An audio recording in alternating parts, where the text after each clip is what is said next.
Est-ce que vous écoutez maintenant? Oui, monsieur.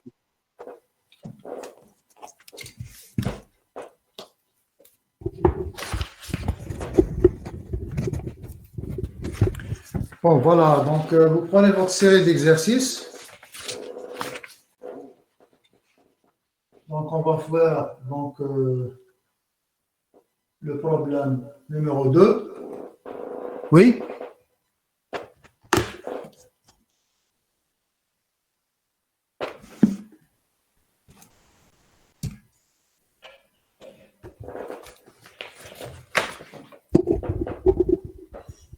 Le son est correct. Vous écoutez bien? Oui, monsieur. Très bien, d'accord. Donc, vous prenez votre série d'exercices, problème numéro 2.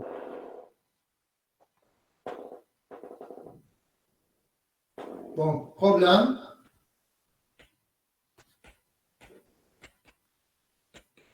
numéro 2 et 1. Donc, dans cet exercice, on veut montrer par l'utilisation des équations en dimension que l'unité de la résistance électrique, on veut montrer que l'unité de la résistance électrique, R, est égale à M au carré, kilogramme seconde moins 2, fois A moins 2. Est-ce que vous arrivez à voir l'écriture? Oui, monsieur. Très bien. Bon, elle n'est pas bonne l'écriture, hein, c'est une petite tablette, c'est dommage, hein, donc je n'arrive pas à écrire correctement. Bon, comment démontrer que la résistance, l'unité de la résistance, elle est égale à mètre au carré, kilogramme, seconde moins 2, fois ampère moins 2. Donc, c'est une décomposition en unités de base. Mètre, c'est l'unité de base. Kilogramme, c'est l'unité de base. Et la seconde unité de base est l'ampère, unité de base.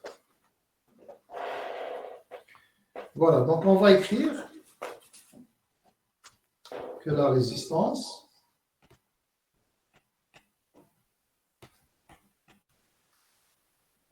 donc elle va être égale à la tension, l'unité de la tension, que divise l'unité de courant. D'accord? Donc, je vais multiplier le numérateur et le dénominateur par donc, unité de la tension. Je vais la multiplier par l'unité du temps. Je la multiplie par l'unité de courant.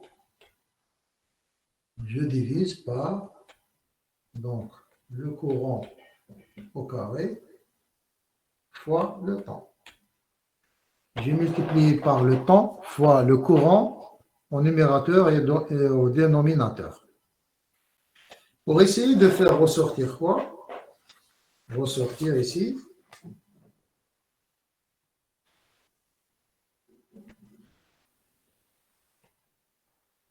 l'énergie.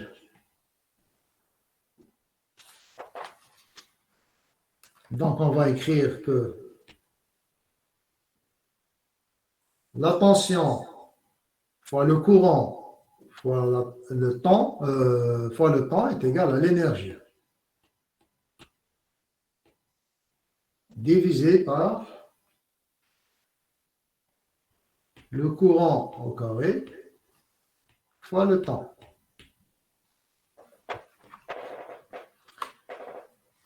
Pourquoi en énergie? Parce que je peux exprimer l'énergie en unité de base. L'énergie, c'est quoi? L'énergie, c'est le produit de quoi? Donc l'énergie, c'est le produit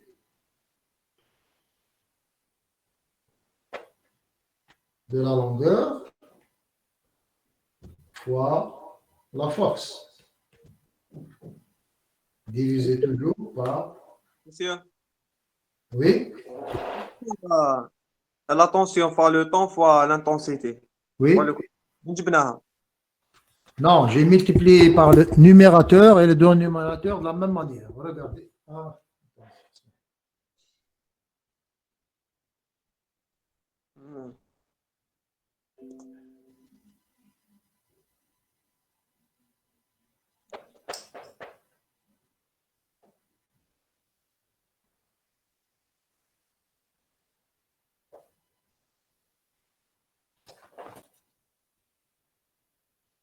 Vous voyez maintenant? Vous voyez l'écriture?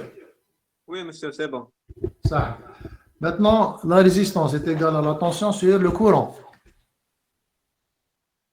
Je multiplie le numérateur et le dénominateur par la même quantité. Temps fois courant. J'ai multiplié en haut et en bas. Donc, ça ne change rien. C'est clair? Oui, monsieur, c'est bon. D'accord. Donc, de telle sorte que au numérateur, je fais ressortir l'énergie. Pourquoi? Parce que l'énergie s'exprime en fonction de la longueur et de la force. Vous savez très bien que le travail, l'énergie, c'est l'intégrale de la force fois la distance. Le produit de la force par la distance, c'est l'énergie.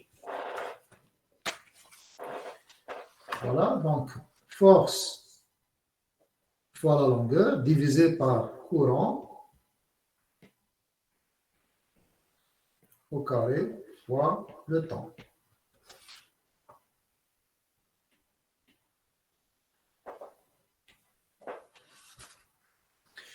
Donc, on peut écrire cette équation sous la forme suivante. La longueur, c'est l'unité de base. Le courant, c'est l'unité de base. Le temps, c'est l'unité de base. Il reste la force. La force est égale à quoi? La force, donc, j'écris l'unité de longueur par la force. La force, c'est la masse fois l'accélération. Donc, c'est la masse, l'unité de masse. L'accélération, c'est des mètres par seconde au carré. Donc, c'est l'unité de longueur par seconde au carré. Donc, l'unité de temps moins 2. Que divise le courant fois le temps. Je vais simplifier donc cette expression. Je vais trouver donc longueur, donc c'est longueur au carré. La masse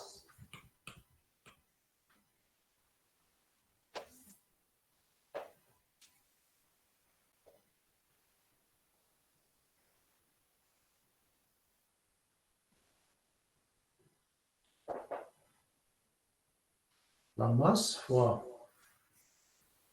donc longueur, la masse de temps. Donc c'est de temps moins 3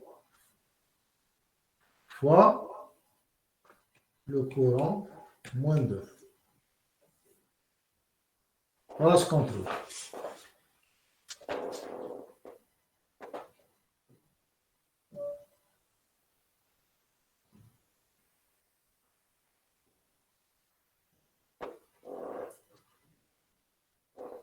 Donc, désolé, c'est moins 3, c'est pas moins 2 ici. Hein. Et donc, on voit que est égal mètre au carré, kilogramme, seconde moins 3, fois ampère moins 2.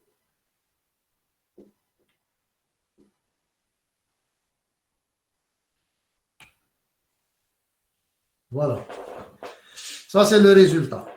Donc, on voit très bien que j'ai décomposé la résistance, l'unité de la résistance, en mètres, kilogrammes, seconde, ampère.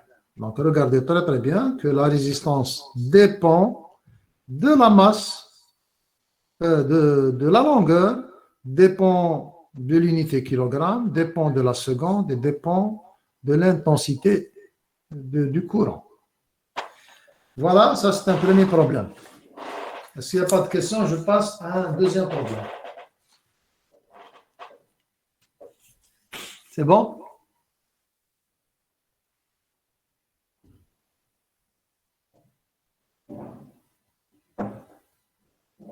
Oui, monsieur, c'est Ça.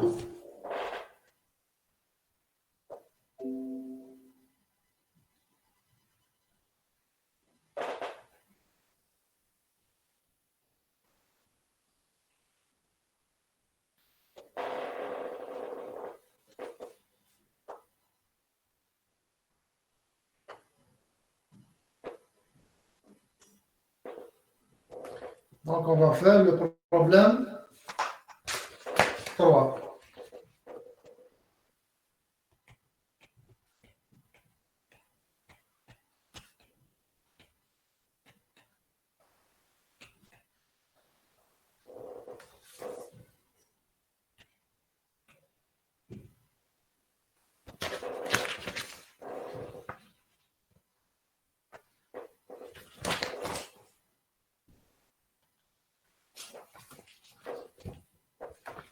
Donc, calcul simple d'incertitude.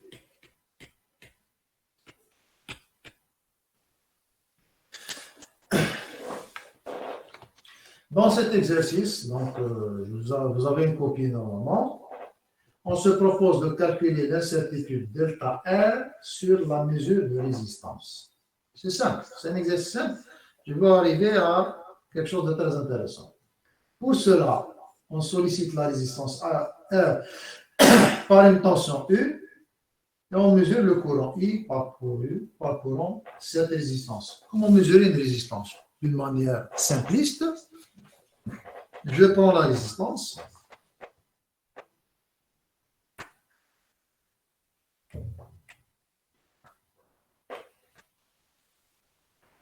Je prends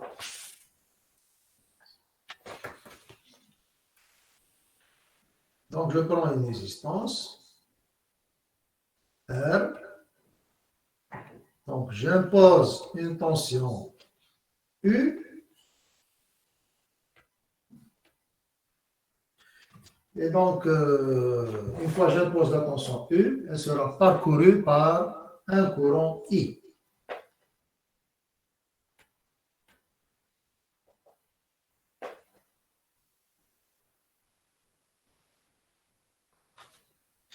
Donc, la tension mesurée, c'est 12 volts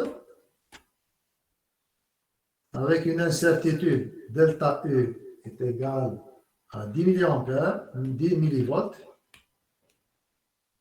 Et le courant I, c'est 1 milliampère avec une incertitude delta I égale à 0,01 milliampères.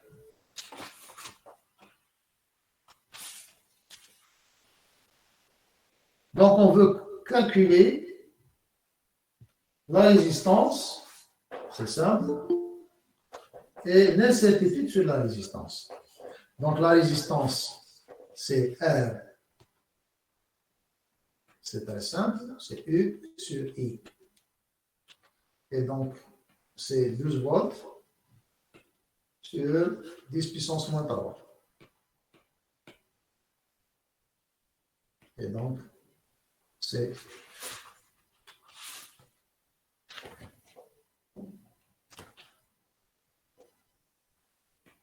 douze kilo.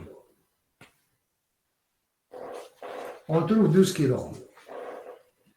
Maintenant, le calcul d'incertitude classique que vous avez fait en licence, comment on fait pour le calcul d'incertitude? Hein? Donc, là, c'est le calcul d'incertitude. Je suppose que la fonction R, c'est une fonction à deux variables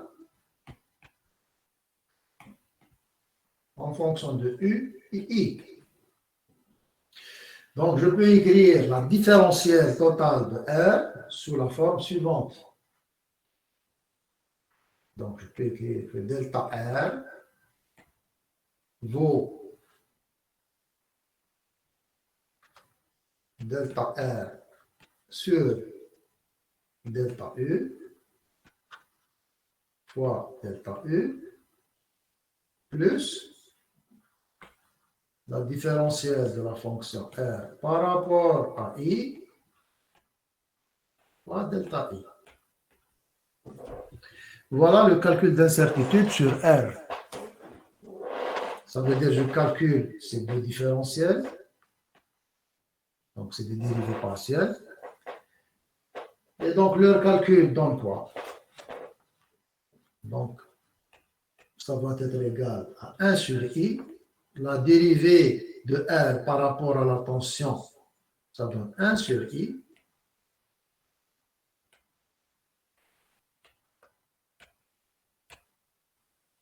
Plus la dérivée de R par rapport au courant va donner moins U sur I au carré. Donc, vous avez I au dénominateur, donc c'est moins I au carré, fois delta I. Donc, on va calculer ces deux valeurs. Donc, vous avez le delta U, c'est 10 millivolts. Le delta I, c'est 0,01 milliampère. En tout calcul fait. Donc,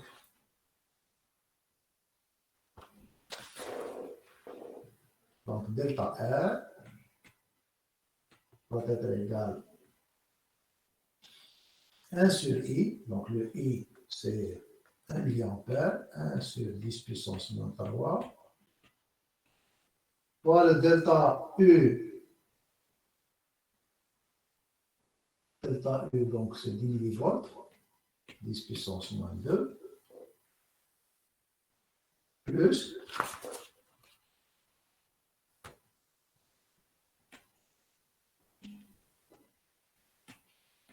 moins U, c'est 12 volts, divisé par I au carré, donc 10 puissance moins 6. Delta I, c'est 0,01 milliampère. Donc 10 moins 2, 10 moins 3, 10 moins 5. Et donc ça donne 10 plus 120.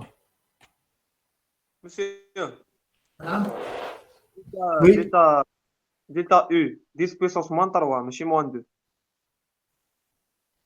Non, vous avez 10 millivolts. Donc 10 fois 10 moins 3. Donc c'est 10 moins 2. Ah, ok. Vous voyez, c'est 10. Regardez dans la série de TD. Delta U, c'est 10 millivolts. Donc c'est 10 moins 2 volts. C'est bon? D'accord? Oui, monsieur, c'est bon. Et donc, on trouve 130 ohms. Donc, on trouve 130 ohms. Le résultat final, c'est R est égal à 12 plus ou moins 0,13. 130 ohms, ça veut dire en kilo, c'est 0,13. Kilo ohms.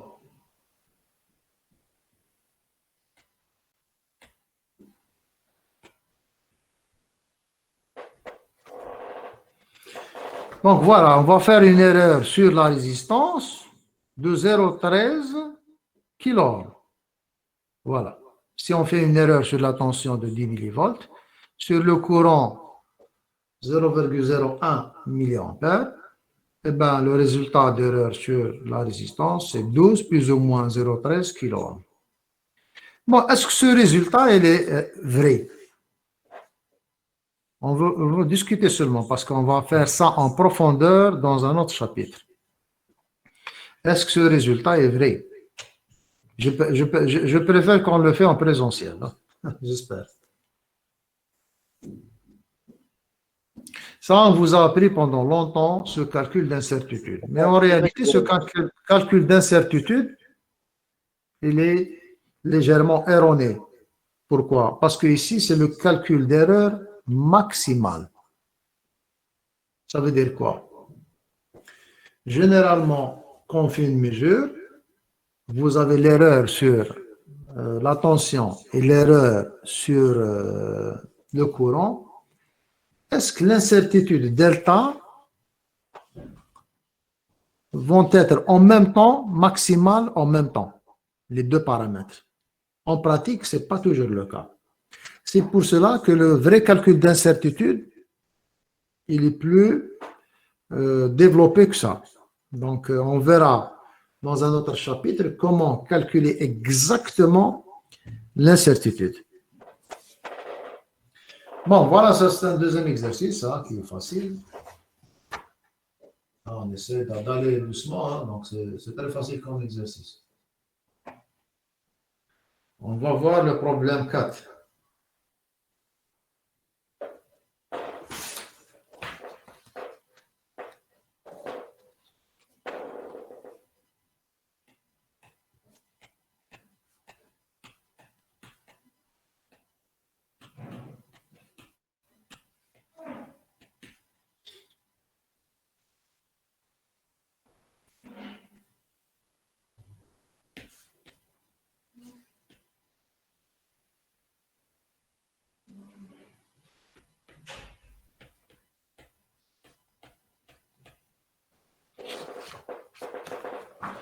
Tension de masse d'un PCB.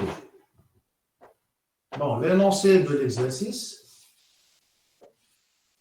Donc, dans un PCB, c'est quoi un PCB? PCB,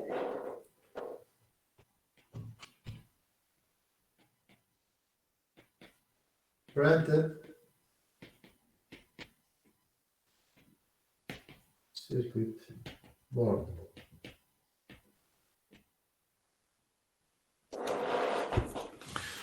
Le circuit imprimé, donc, le circuit imprimé, en anglais, on dit PCB, Printed Circuit Board. On veut savoir quels sont les types d'erreurs qu'on peut rencontrer dans un circuit imprimé.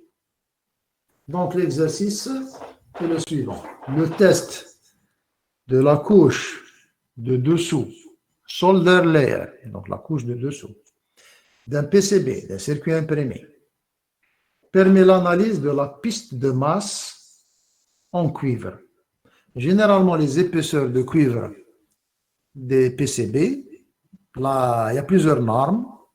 Donc, généralement, vous avez le 35 micromètres, le 70, etc. Donc, tout dépend des applications. Donc, en électronique de puissance, on peut préférer le 70 micromètres. En électronique faible puissance, 35 micromètres. Dans les circuits micro-ondes, on utilise d'autres types de matériaux de substrat. Donc, c'est ce qu'on appelle l'époxy, parce que vous avez le stratifié, l'époxy. Donc, et en haut et en bas, vous avez le cuivre. C'est une couche de 35 micromètres. Bon, ce qui nous concerne, c'est l'instrumentation. Dans un circuit électronique, hein, donc juste pour un peu essayer d'expliquer le problème, dans un circuit électronique, vous avez par exemple un PCB.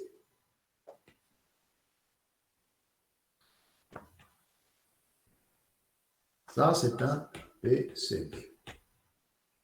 Vous avez des pistes.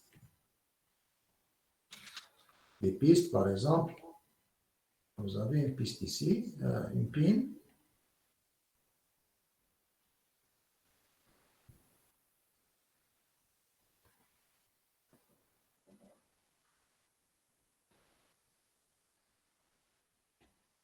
Ça, c'est une piste. Hein.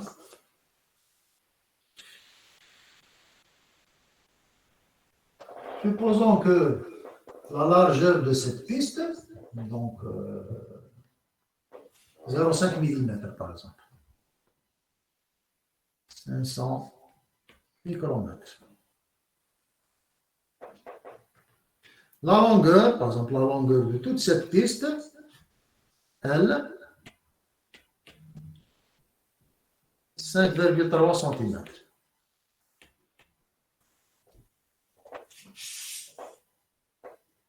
Et supposons que le courant qui parcourt donc, cette piste, vous avez un courant qui traverse la piste.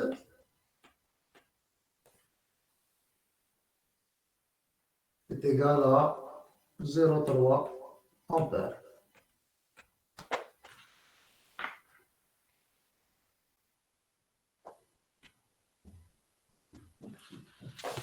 Donc ça, c'est une piste de masse, G1D. Donc ici, vous êtes en masse. Masse. Supposons des deux côtés, donc c'est une masse. Hein, donc c'est un fil qui véhicule la masse. Bon, supposons que vous avez une entrée ici.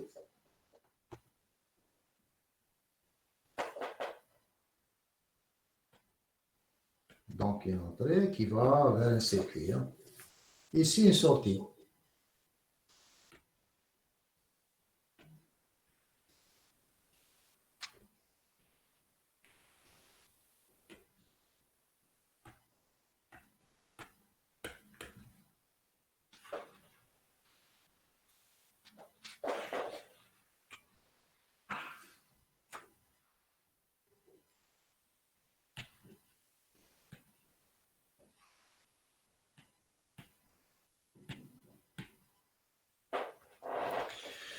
Donc, vous avez une entrée d'un circuit et une sortie. Par exemple, vous avez un amplificateur, par exemple. Mais la masse, elle est commune. La masse, elle est commune. Donc, le point de masse, c'est un qu'on GND.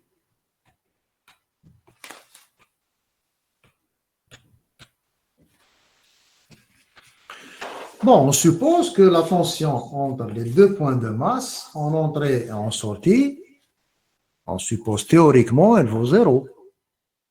N'est-ce pas? Mais en réalité, ce n'est pas le cas. Maintenant, on va essayer de calculer.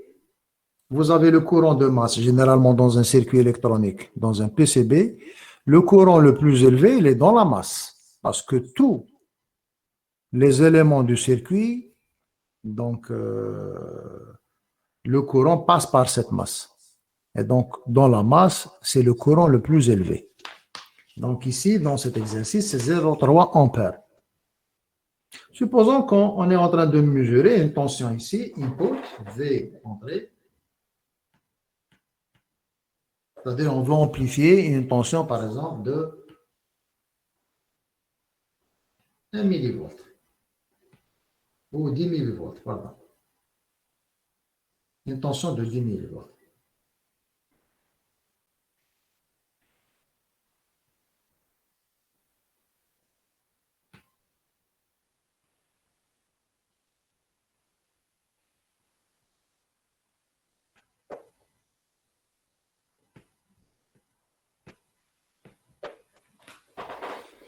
En sortie, on va voir, par exemple, 10 millivolts multiplié par un gain G de l'amplificateur. Bon, on suppose que la tension entre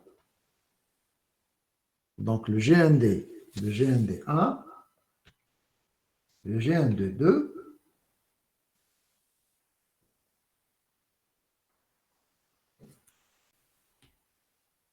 normalement, la tension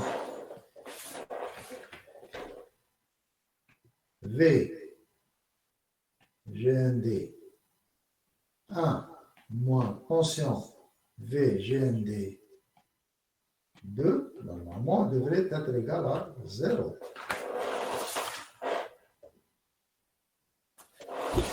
Oui ou non? Mais on va calculer cette différence de tension entre le point de masse d'entrée et le point de masse de sortie. Et on va trouver que ce n'est pas 0. Et donc l'exercice, c'est ça. Donc l'exercice, on va calculer. Donc, la résistance de masse doit être égale à combien?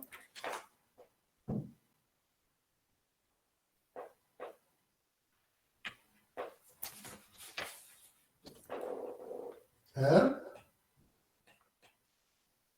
0, L sur A.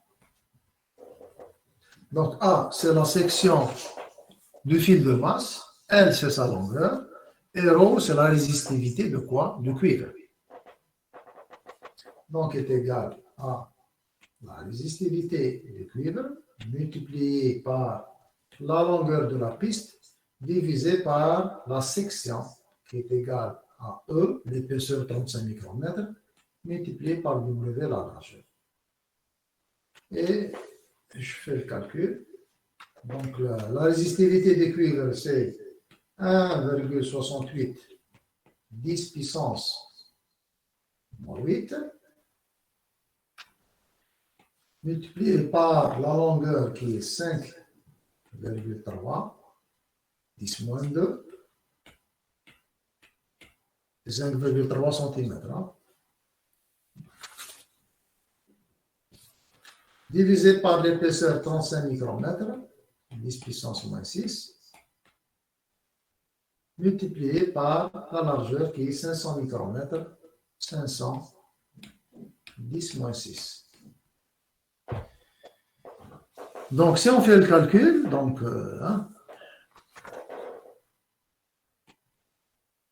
donc 5,3, 10 moins 6, 10 moins 12, ça devient 10 puissance 12, donc 10 puissance 10, divisé par 35 fois 500 est égal, ça on fait le calcul,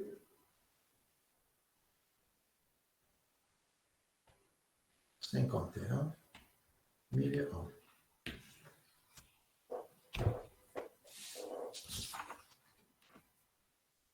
D'accord? Ça, c'est la résistance de masse que j'ai calculée. Donc, la tension aux extrémités de la piste de masse, donc la tension V GND1 moins V GND2, elle va être égale à combien? Elle va être égale à la résistance R que j'ai calculée, multipliée par le courant de masse. Donc, c'est 0, 10 puissance moins 3, donc 51 milliamps, multiplié par 0,3 ampères. On trouve combien? On va trouver 15,3 millivolts. Monsieur, Oui, 35 fois 10 puissance moins 6. من جبناها 35. fois 10 puissance moins 6. 35, j'ai dit que c'est l'épaisseur. Regardez très bien. La piste, elle est comme ça, la piste. La section de la piste, elle est comme ça. Regardez bien. Donc, ça, c'est E, l'épaisseur de la piste. E est égale à 35 micromètres. Et la largeur de la piste, c'est W. C'est 500 micromètres. C'est donné par l'exercice. D'accord? Donc, la section, c'est A. Ça, W fois E, c'est la section du fil de masse, de la piste de masse. C'est clair? Oui, monsieur, merci. Je vous en prie, ça. Donc, en finalité, on trouve une résistance de 51 milliohms. C'est la résistance de la masse. Je reviens à marche arrière. C'est la résistance de cette masse en rouge entre GND1 et GND2. Donc, c'est un fil, donc c'est une piste en cuivre d'épaisseur 35 micromètres, de largeur 500 micromètres et de longueur 5,3 mètres. C'est un truc courant dans les circuits imprimés. Maintenant, un circuit imprimé qui est destiné à réaliser une fonction électronique simple, par exemple, un simple détecteur d'alarme, un truc comme ça, c'est simple. Mais si on veut réaliser, par exemple, des amplificateurs de haute précision pour l'instrumentation, ça pose des problèmes. La preuve, si le courant traversant la piste de masse est de 0,3 ampères, on va trouver une tension de masse entre l'entrée et la sortie. Regardez, le calcul donne 5,3 millivolts. Donc, si vous mesurez des tensions ou vous amplifiez des tensions de l'ordre de millivolts, vous allez faire une grande erreur. Donc, vous allez faire une erreur parce qu'entre la masse d'entrée et la masse de sortie, il y a une erreur de 15,3 millivolts. Quelle est la solution dans des cas pareils? En instrumentation, donc on a fini l'exercice. Hein. Donc, cela peut engendrer des problèmes sérieux sur le traitement analogique de signaux faibles et plus particulièrement donc les signaux de capteurs. Je vous donne un exemple, par exemple. Avec M. Boukhnous, vous allez faire des capteurs. Peut-être il va vous parler, par exemple, du thermocouple. Le thermocouple délivre des tensions très faibles. Donc, il faut amplifier suffisamment avec un gain très fort. Aussi, les jauges de contrainte. Les jauges de contrainte pour mesurer des forces.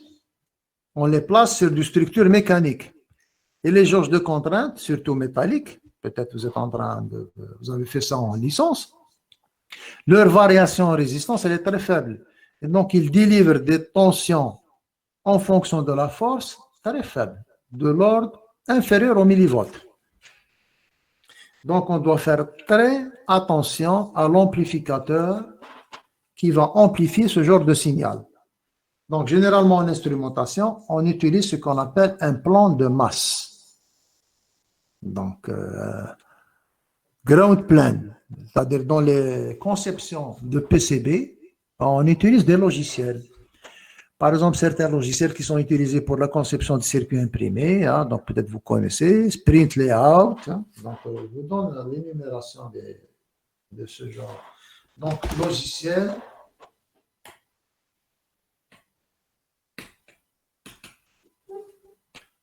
pour PCB.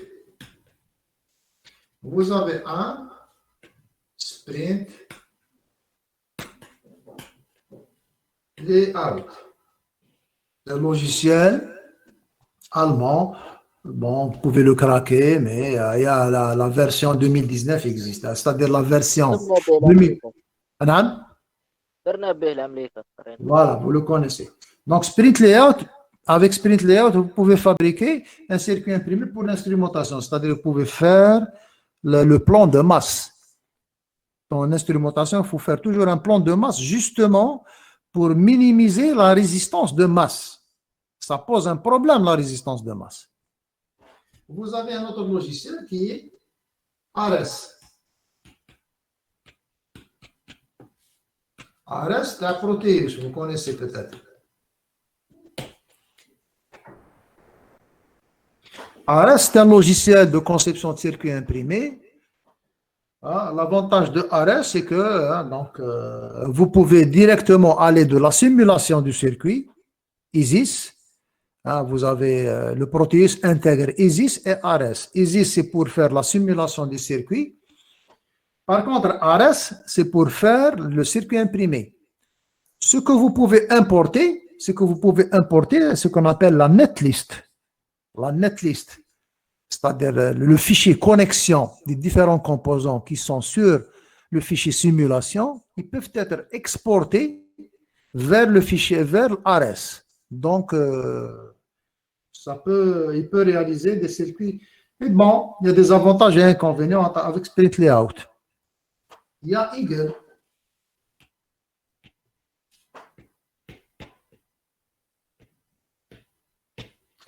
Et vous avez un logiciel aussi online qui s'appelle EDAS. EDAS, j'ai oublié. EDAS. Il y a un logiciel de conception de circuits imprimés online.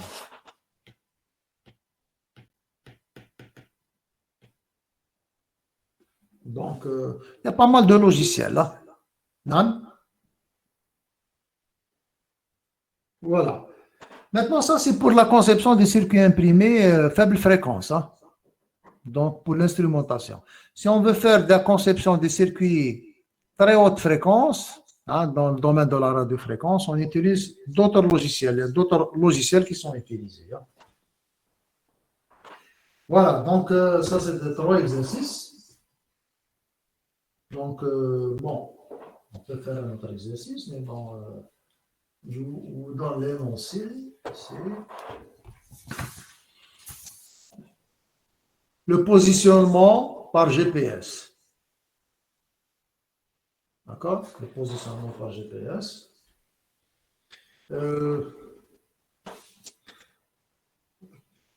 Je peux vous laisser peut-être...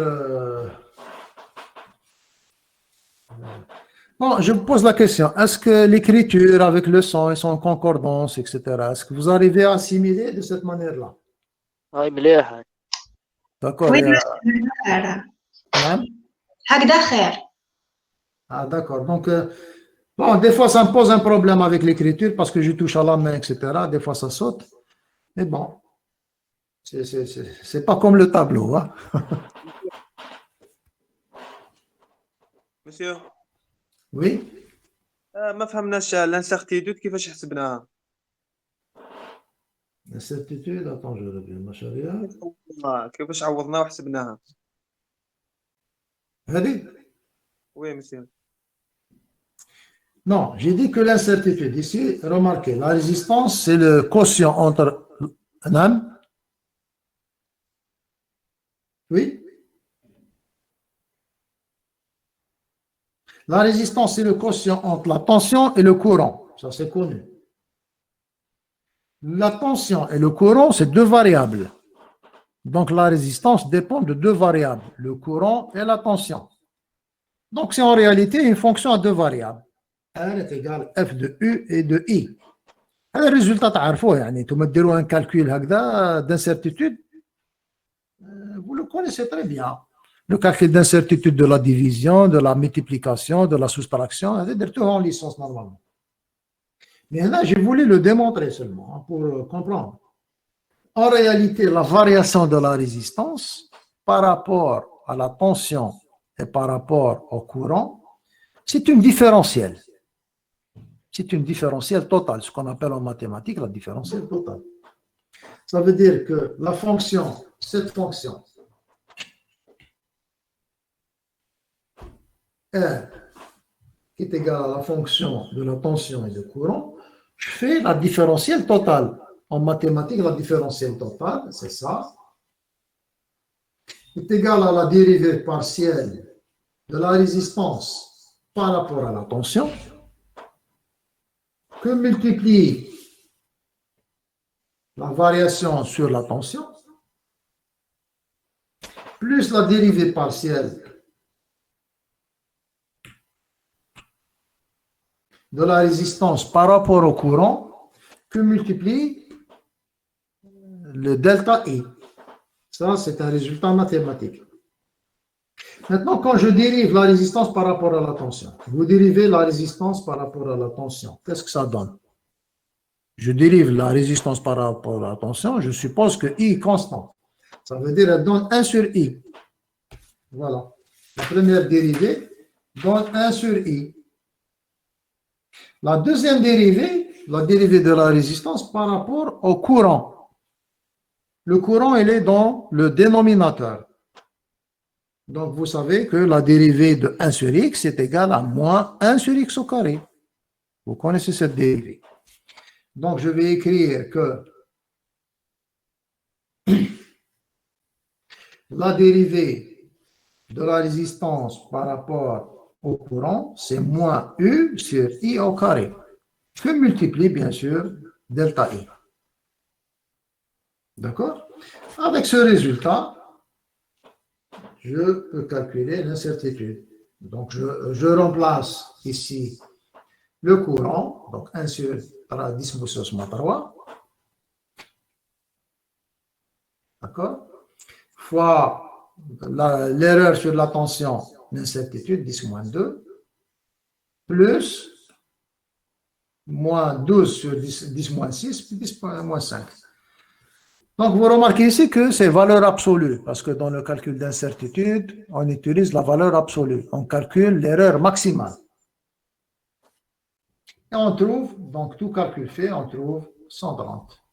130 veut dire 0,13 kg. Je ne sais pas si c'est clair. Monsieur, من جبنا 10 puissance moins 2 كيفاش حسبتها 10 puissance moins 2.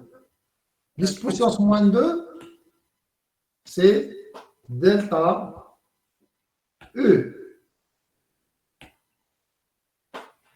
Vous allez voir dans l'énoncé, delta E est égal à 10 millivolts. Ça veut dire 10 fois 10 puissance moins 3, qui vaut 10 puissance moins 2. C'est clair? Oui, monsieur, merci. Je vous en prie. Donc, je ne sais pas si vous avez devant vous la série d'exercices parce que c'est des données. Et donc, delta U et delta I, c'est des données. C'est des données parce que, qu'est-ce que ça veut dire des données? Tout à l'heure, je vous ai montré comment on mesure. Non, comment on mesure la résistance. La méthode la plus simpliste que vous connaissez, c'est d'imposer un courant à une résistance. Et vous mesurez la tension. Ou vous imposez une tension et vous mesurez le courant. Ah, vous savez, en électronique, on peut imposer la tension comme on peut imposer le courant. C'est pour cela qu'en électronique, il y a des générateurs de tension, il y a des générateurs de courant. Le générateur de courant. Un générateur de courant, ça veut dire qu'il va imposer un courant indépendamment de l'impédance. Ça veut dire que le courant va être constant. Ça, en électronique et en instrumentation, ils sont très utilisés. Des générateurs de courant. Ça veut dire que je génère un courant de 1 ampère ou de 100 milliampères qui ne varie pas en fonction de la résistance. D'accord? Donc, on peut utiliser soit un générateur de tension, soit un générateur de courant. Là, on a utilisé un générateur de tension de 12 volts et on a mesuré le courant. Le courant, on le mesure avec quoi? Avec un ampère-mètre en série. La tension, on la mesure avec un voltmètre. Eh bien, on a constaté que le voltmètre... Non? Oui. نقدر نحسبوا بهذيك دلتا ار سور ار ايغال دلتا يو سور يو بلس دلتا اي سور يو. Oui, oui, on peut. C'est la même chose. C'est la même chose. Mais avec mille kharjit avec la formule. Vous vous êtes pas posé la question mais d'où ça vient cette formulation? كانوا يحفظوا فينا شيخ. Et min jat avec. هي جات من différentiel. Quand vous avez par exemple n'importe quelle fonction, x fois y, x plus y, et ben, c'est par la différentielle, ben, je peux vous donner des exercices dans ce sens. Plusieurs types de fonctions et calculer leur différentiel pour arriver à l'incertitude. Mais je vais vous montrer dans un calcul d'incertitude, c'est un chapitre un peu spécial, parce que il est important en métrologie, le calcul d'incertitude. C'est un calcul d'incertitude très simpliste. Un calcul simple d'incertitude. Je vais arriver dans un chapitre prochain, vous montrer que ce calcul n'est pas très juste en réalité. C'est le maximum. On a calculé le maximum d'incertitude. La vraie incertitude ne se calcule pas de cette manière-là. C'est un calcul un peu plus compliqué en utilisant un peu les statistiques. Ce qu'on verra dans un chapitre un peu spécial pour ce module. On vous a appris ça, bien sûr, donc, ça en licence, mais dans un chapitre prochain. Mais j'espère qu'on sera en présentiel, hein, parce que c'est un peu compliqué comme ça. Voilà, donc essayez de refaire de la même manière que m'a dit delta, vous avez x sur l'achar, donc delta x sur x plus delta y sur y, vous allez trouver le même résultat. D'accord? Essayez de faire ce calcul de la même manière, vous allez trouver le même résultat. لقيناها كيف شيخ. Et c'est le même résultat. Parce que ce résultat vient de la différentielle totale. Hein, vous avez une fonction multivariable. Des fois, vous avez une grandeur physique qui ne dépend pas de deux seulement grandeurs. Et maintenant, elle dépend de la tension et du courant. Vous pouvez avoir une grandeur physique de l'intensité, de la